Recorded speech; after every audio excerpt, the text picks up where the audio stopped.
High, this is me आणि मी आज आले होते माझ्या गावी भावेश्वरीच्या जत्रेसाठी म्हणून. घर जाऊन बघते तर काय इकडे जेवणाची फुल तयारी चालू होती. हिचं काम कमी, खेळ खंडोबा जास्त चालला होता. अर्थात हिचा फुल टाईमपास चालला होता. त्यानंतर आम्ही निघालो जत्रा फिरायला आणि देवीचं दर्शन घ्यायला म्हणून.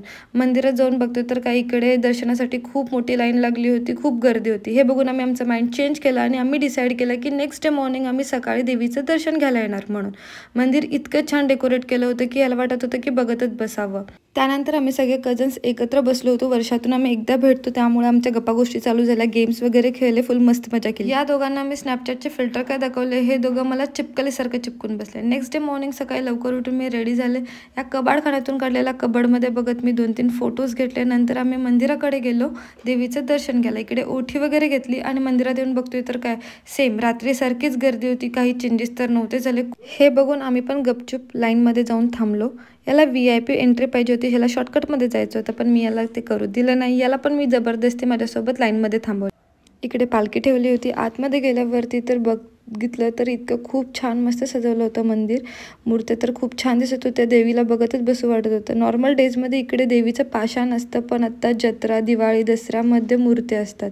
त्यानंतर आमचं दर्शन झाल्यावरती आम्ही घरी निघालो. इव्हनिंगला इकडे पालखी सोहळा असतो. पालखी उठते आणि मग जत्रेची समाप्ती होते. ही पालखी आमच्या घराच्या समोरून जाते म्हणून आम्हाला दर्शन घ्यायचं होतं, पण आम्हाला ते दर्शन काही घ्यायला नाही झालं. मग आम्ही आमच्या जुन्या घरी गेलो. इकडे मम्मीने आरती वगैरे केली, मी पण आरती वगैरे केली, देवीचं दर्शन घेतलं. लास्ट एकदा पालखीच्या खालती बसायचं आणि दर्शन घ्यायचं म्हणून आम्ही बसलो, सगळे दर्शन वगैरे घेतलं. नंतर सगळ्यांनी डिसाईड केलं होतं की एक फॅमिली फोटो होऊन जाऊ देत म्हणून. मग दळवी फॅमिलीचा यांचा फोटोशूट वगैरे यांचं सगळ्यांचं चाललं होतं. हे सगळं झाल्यावरती आम्ही जत्रेत निघालो. ही माझ्या दीदीची मुलगी पाळणे वगैरे बघून फुल खुश झाली होती. मला कॅमेऱ्यामध्ये हाय करायला स्टार्ट झाली. त्यानंतर यांना ब्रेक डान्सवरती बघून असं फील येत होतं की मैं तो सुपरमॅन. त्यानंतर आम्ही जत्रेमध्ये गेलो आईस्क्रीम खायला म्हणून आणि आमचे हे सस्ते नशे होते. हे आमचे सस्ते नशे आम्ही एन्जॉय करत करत आम्ही घरी गेलो आणि मग आमचा इथे जत्रेचा एंड झाला.